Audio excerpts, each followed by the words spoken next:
Morgan Wise is the only dad his children have ever known. This is Raleigh, he's the youngest, Marty, Rowdy, and Carly. But in just one day, 3 of them lost their father. Raleigh's the one with cystic fibrosis. 2 years ago, a family doctor informed Wise that genetic tests confirmed he was not a carrier of cystic fibrosis. And that's when he said, you know, there's no way that this boy could be yours. Paternity tests revealed Wise did not father Rowley or his 2 other sons, Marty and Rowdy. Of his 4 children, only the oldest, Carly, was biologically his. I am their dad, I'm just not your birth father. Wise never questioned paternity at the time he and the children's mother divorced in 1996. But now he says Child support needs to come from their biological father. Texas law disagrees. A judge ruled Wise must continue paying $1,100 a month in child support and then revoked his visitation for telling the boys he was not their birth father.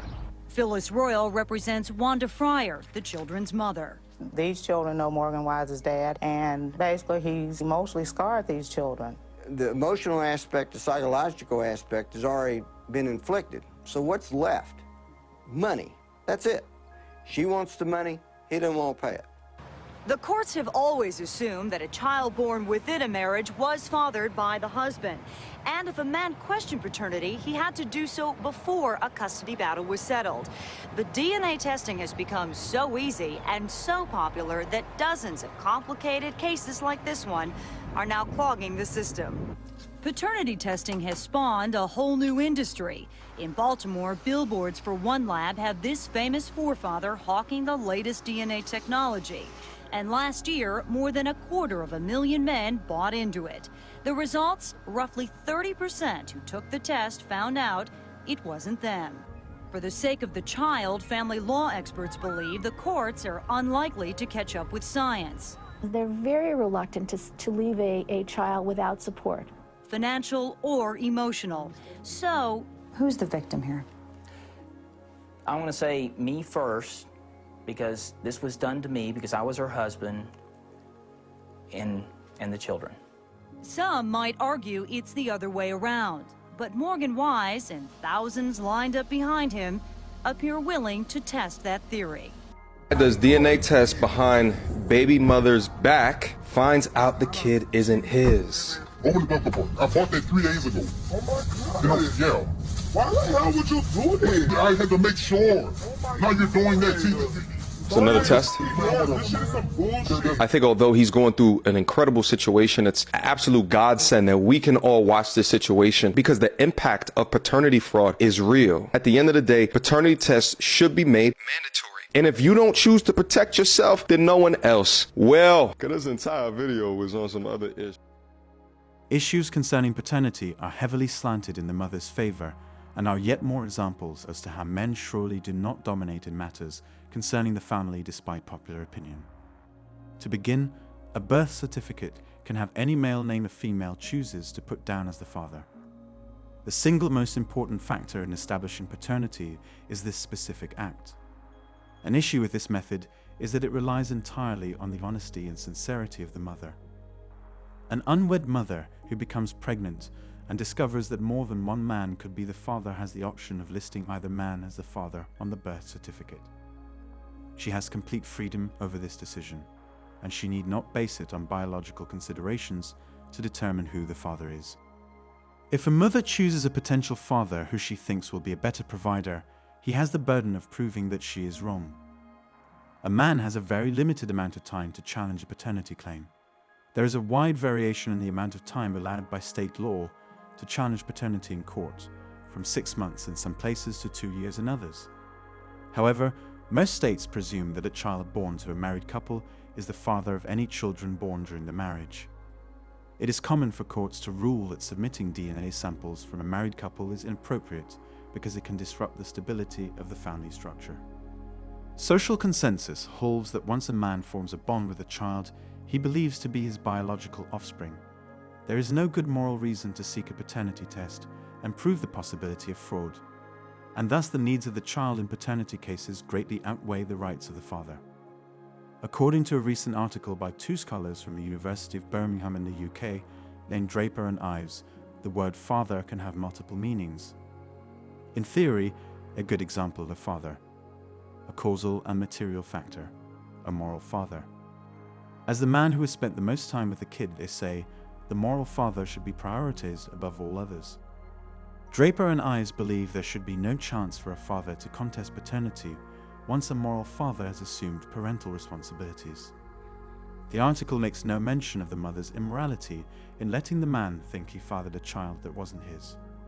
However, the authors fail to take into account the fact that, in many cases, it is the mother who initiates divorce and ultimately decides to reunify her child with his or her biological father, rendering the moral father nothing more than a visitor to the child.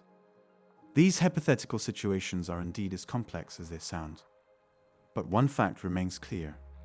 In a paternity fraud case, the mother has committed the fraud, yet she is the only one who decides who raises the child and who provides financial support for the child. In cases where the mother has the right to contest paternity, the father's ability to maintain the parental role is contingent on her decision. Whether or not the wife had extramarital relations that resulted in the conception and birth of a child within the existing marriage, and whether or not the wife chooses to exercise her legal right to deny the husband's paternity, are the two most important factors in determining whether or not the husband can legally retain his status as a parent.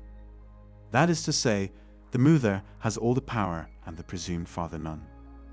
He has no recourse to prevent the termination of his legal relationship with the child and must rely on her actions to keep his relationship with the child intact.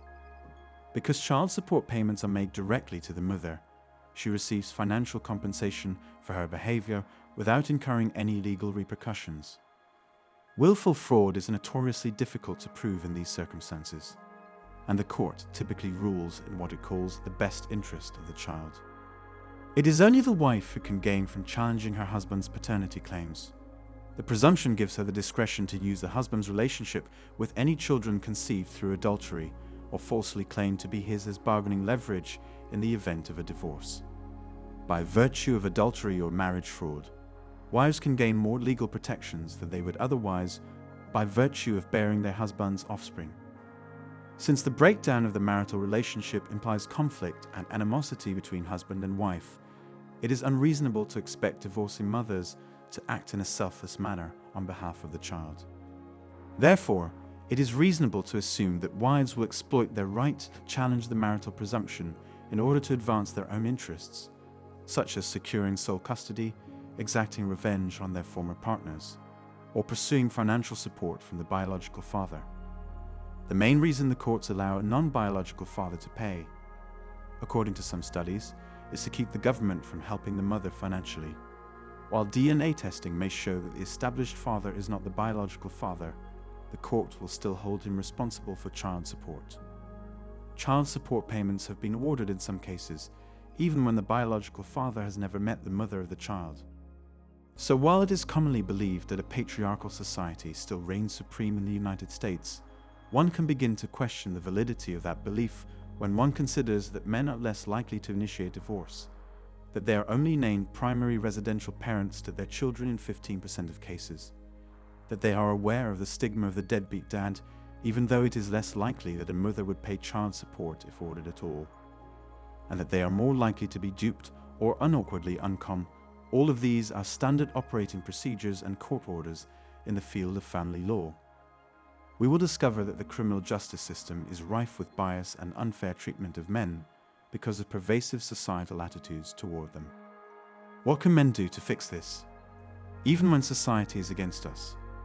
I think the only two ways are if you join the mgtow movement or you travel to other countries for a virtuous woman and have laws that protect men at least. That's all for today, guys. If you found value in this video, don't forget to smash the like and subscribe button to get more dope content like this every week. Till next time.